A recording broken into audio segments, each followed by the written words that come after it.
Welcome to Friday morning Dharma on equinox, right? Equinox. Um, that's okay, Don. Um, March 20th, spring equinox. Happy equinox, everyone. Please excuse the grainy image here. We're having camera malfunction. Um, but that won't stop us. That won't prevent us from meditating. Why don't we go ahead and settle into a comfortable meditation posture?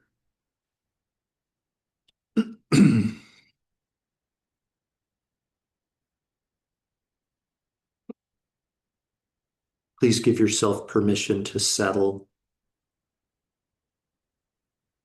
to drop down in.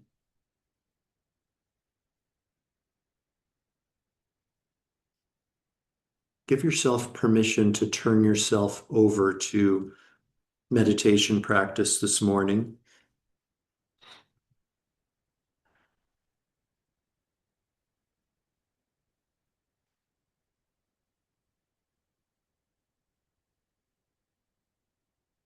As a preliminary to our meditation this morning, please bring your awareness to the exhalation of your breath and very gently allow your exhalation to be just a bit longer and a bit more pronounced than your inhalation.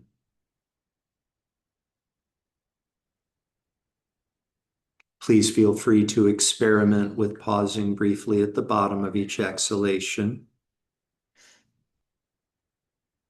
This meditation technique will allow both your physical body and your mind to start to settle and to rest, to become quiet and still.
When you encounter a situation that you find undesirable, you have two choices.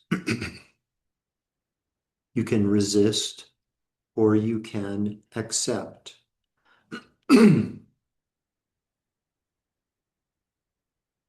Resisting what is will perpetuate your suffering. Accepting what is will liberate you from your suffering.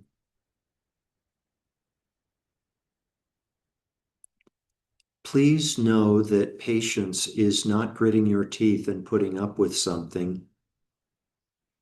Patience is a mind that wholeheartedly accepts whatever arises, having abandoned the notion that things should be other than what they are.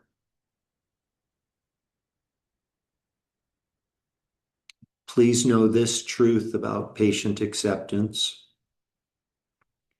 If you perfect your practice of patient acceptance, you will never suffer again in this lifetime.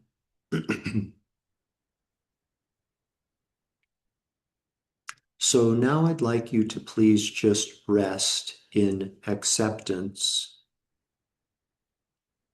In fact, I'd like you to please conjoin your resting in acceptance with meditation on the inner body. This meditation technique will allow you to have a non-conceptual, direct experience of acceptance. Conjoin your resting in acceptance with meditation on the inner body.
A quick path to perfecting your practice of patient acceptance is surrendering.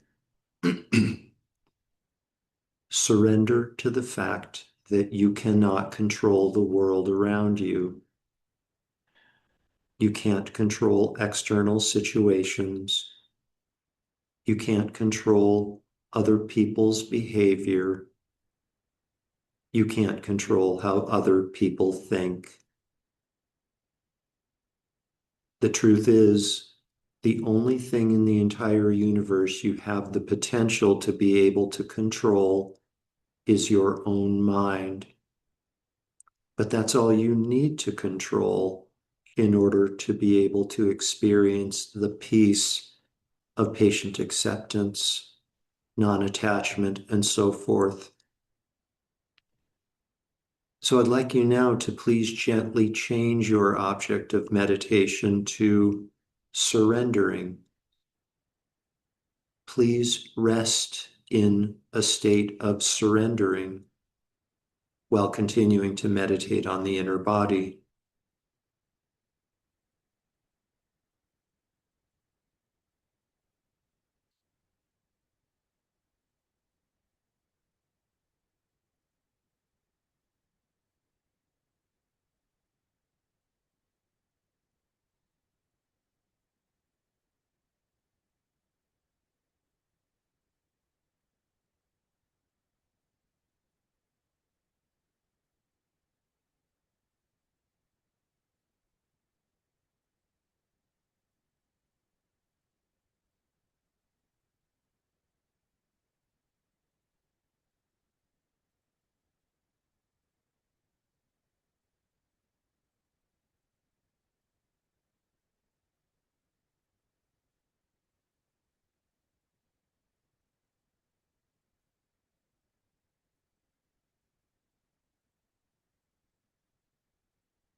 You cannot control other people's behavior.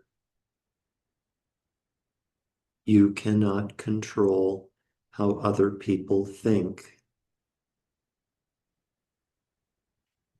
Surrendering to this truth will give rise to acceptance, pure, unconditional acceptance.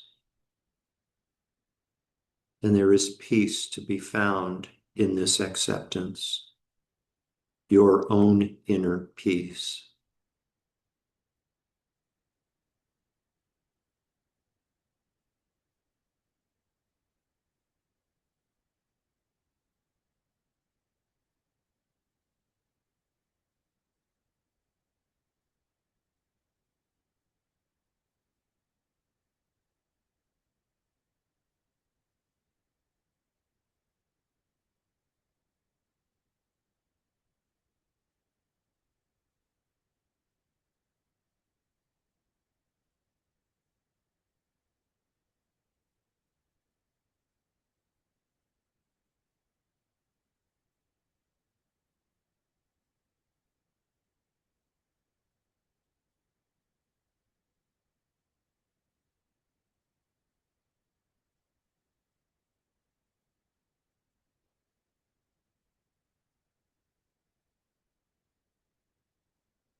Now, please gently redirect your awareness. Become aware again of your physical body and allow your breathing to become less shallow.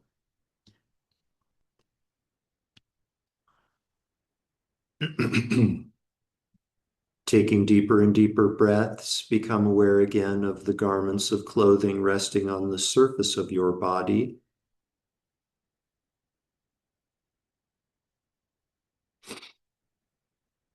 Become aware again of your surroundings inside the room that you're occupying.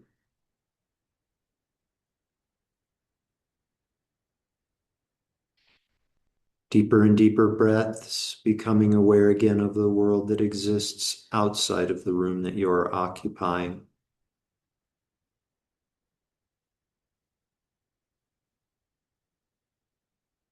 And we dedicate all of the merit, all of the positive energy from this morning's meditation to world peace.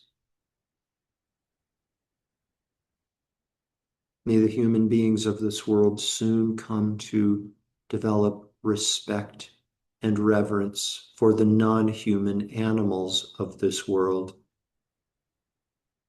May we care for the non-human animals of this world with kindness, care, and loving compassion.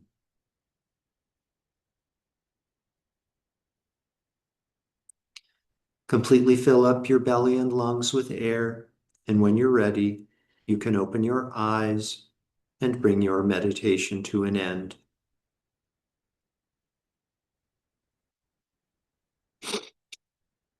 Thank you very much. So, this is an incredibly auspicious morning, an incredibly auspicious day. Um, Not only is it the spring equinox, but for some of you, this is going to be your introduction to Lam Rim, the path of Lam Rim, we might even say the lineage of Lam Rim. Um, I'll explain what Lam Rim is in a minute and talk about the definition of it, but that Lam Rim is a body of teachings, a presentation of the teachings of Buddha that originated early in the 11th century.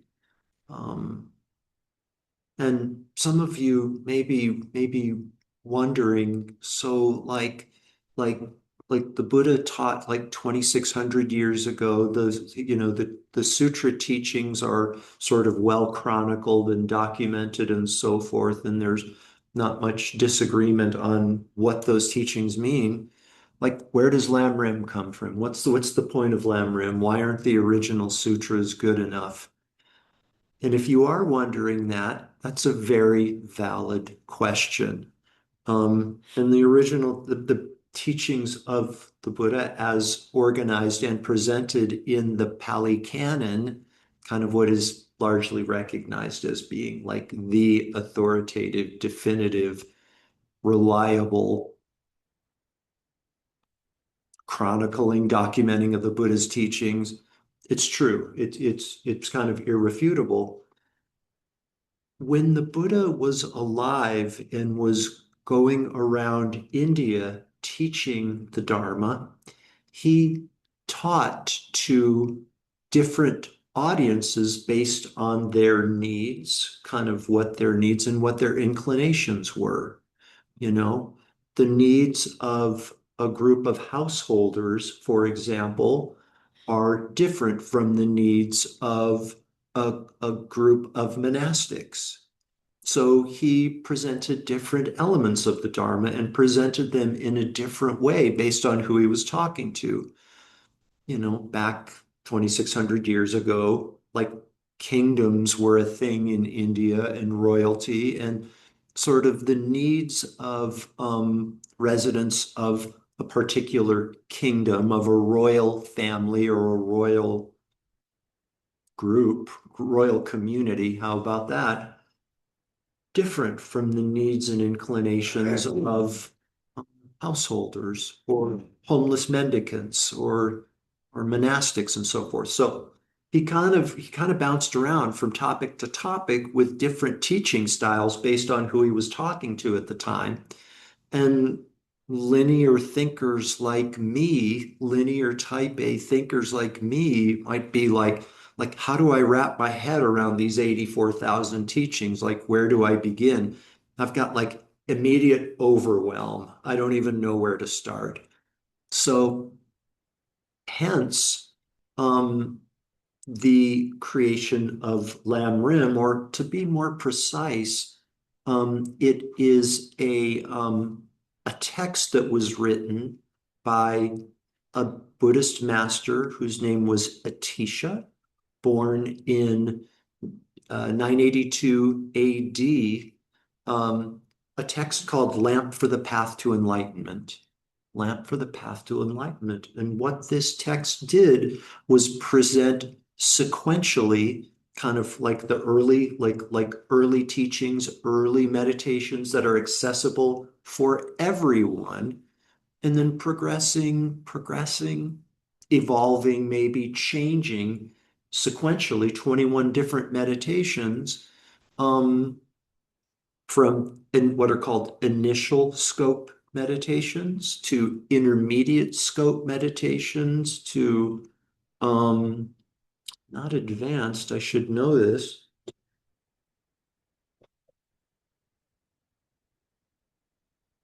Great scope is what it's called. Initial scope, intermediate scope, great scope meditations. And like we meditate on the initial scope meditations and move on to the intermediate and then to great scope. And it's kind of all integrated in sequential. And we say, oh, this is a path. I can see this path. I can understand it because it's broken down in sort of like sequential bite-sized chunks. I think I can do this. So that's the purpose of Lam Rim. So we don't have to go through all 84,000 of the Buddha's teachings and figure out, okay, how do these apply to my life? Like the first in the 21 Lam Rim meditations is our precious human life. You know, very rare opportunity we have with this human life. Very rare and very precious because we have great freedom as a result of this human life. And I'm going to talk about this more on in Monday's class when we'll actually get into each of the Lam Rims, each of the 21 Lam Rim meditations. Um, but for this morning, I just wanted to explain what the lamb rims are, why they were created, why Atisha, whose birth name was Badra. Hmm, my memory is playing tricks on me. Chandragarbha. Chandragarbha was his birth name.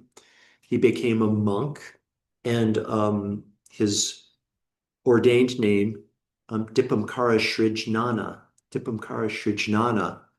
Fortunately, the king of Tibet invited Dipamkara Srijnana to teach the Lamrim to the people of Tibet. Like, be our guest, live here for 2 years, and show us the Lamrim. And the king of Tibet at the time gave him, thankfully, the name of Atisha. Atisha, easier to remember and say than Chandragarbha and Dipamkara Srijnana. And Atisha means peace. The name means peace. So this is Lamrim. This is what it is, totally consistent with the Buddha's original teachings. It's really just a reorganization and representation of Buddha's sutra teachings. And my appeal to you is to hold on to this day to the extent that this is your first exposure to the Lamrim meditations, to hold this as a special date, as a special date, March 22nd, spring equinox, the day you not only learned about the path of Lamrim, but maybe even entered the path, which means you're joining the lineage, extending the lineage, becoming part of this lineage of teachings that extends back to the 11th century. Amazing, amazingly good fortune, and so meaningful. I can speak from experience that, you know, I think I might have told you before when I was back in the late 1990s, I was looking for a spiritual path. and investigated mostly Eastern paths, and kind of dropped in on different organizations and different groups, different sagas, and never really found one that resonated with me. Never found a community or a presentation of the doctrine that really resonated with me. Um, I read a book on Buddhism, like here are the Four Noble Truths. And the fourth noble truth, as you know, is you should practice the path. And the path, and then so in this book that I was presented with, is the path is the Noble Eightfold Path. And so I read the book, memorized the Four Noble Truths and the Noble Eightfold Path, and I was sort of like, okay, now what do I do with this? How do I live this? And in late January of 1999, I went to a public talk that was being given by um, a lineage holder of the Lam Rim tradition, um, again, based in Lamp for the Path to Enlightenment. And that was my point of departure, late January of 1999. And it was just so accessible for me. Like these examples that are starting with the precious human life and going on through death and impermanence. Our death is an absolute certainty. The timing of our death is an absolute uncertainty. And these are things that I could relate to and made sense and I could practice. And the Lam Rim, the Lam Rim is the foundation of my Dharma practice, which is to say, it is the foundation of my life. Maybe the most meaningful, valuable thing that's ever happened to me is to have this foundation upon which everything else can be built, whether it's political activism, whether it's animal rights, whether it is deepening one's spiritual practice, whatever it might be, whether it's deepening one's Dharma practice, whether it's becoming a better mother, father, significant other, son, daughter. Through the Lam Rim, my experience is that I have a solid foundation. I have a foundation upon which everything else can be built. And that's everything. It's everything. So, anyways, um, that is an introduction of the Lam Rim and the source of the Lam Rim teachings, Dipankara Srijnana, also known as Atisha. Look him up if you want to. There are copious reviews of him and accolades about what he has done and the meaning of his contribution. Um, I want to invite you guys. We're going to be studying from the New Meditation Handbook. And by the way, that's kind of an abridged presentation of the Lam Rim. I'm glad I made that point. The 21 Lam Rim meditations presented in the New Meditation Handbook is an abbreviated presentation of the Lam Rims. An unabridged presentation of the Lam Rims is in Joyful Path of Good Fortune. Joyful Path of Good Fortune provides much more detail on the Lam Rims. Um, as you go forward, as you enter the path, as you enter the lineage, I would invite you to treat these texts, Joyful Path of Good Fortune, New Meditation Handbook, any Dharma text that you have, as an actual Dharma jewel, as an actual Dharma jewel, a jewel being that which can protect you from suffering. There's Dharma texts and there's Dharma teachings, and the Dharma jewel are internal realizations which protect us from suffering. And I say all this to invite you to treat your Dharma texts in a sacred way, in a special way. Like maybe don't set them on the floor. Maybe don't mix them up with like worldly magazines and, mail, or, don't use it as a doorstop. Like, hold them in a precious place, have it maybe a sacred place for them to keep them and treasure them for the jewels that they are. And rest assured, this isn't the start of a bunch of new rules that I'm going to start rolling out. It's like there are little suggestions. There are reasons behind these suggestions. Yeah. What's the reason for this? It's good for our mind to treat these sacred teachings or these representations of sacred teachings as precious and regarding them with care and respect and even reverence. Yeah. It benefits us from doing that. It's not a rule for the sake of having a rule, just like meditating with a proper hand mudra, meditative equipoise. Wisdom, compassion create the karmic causes to unify wisdom and compassion within our heart. They're not rules for the sake of rules, they're rules because they'll help us change and transform our mind. Anyways, last thing, reminder, starting next week on Tuesday, we're going to have group meditation here.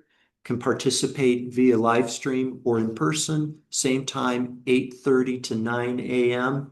Great opportunity to come and deepen our experience of these Lamrim teachings and all other meditations that we might do. So thank you very much, everyone. Good. Have a wonderful, wonderful weekend. Happy equinox. Thank you, Jeff. Yeah, you're most welcome. Thank you. You too. Have a happy equinox. Thanks, Barb.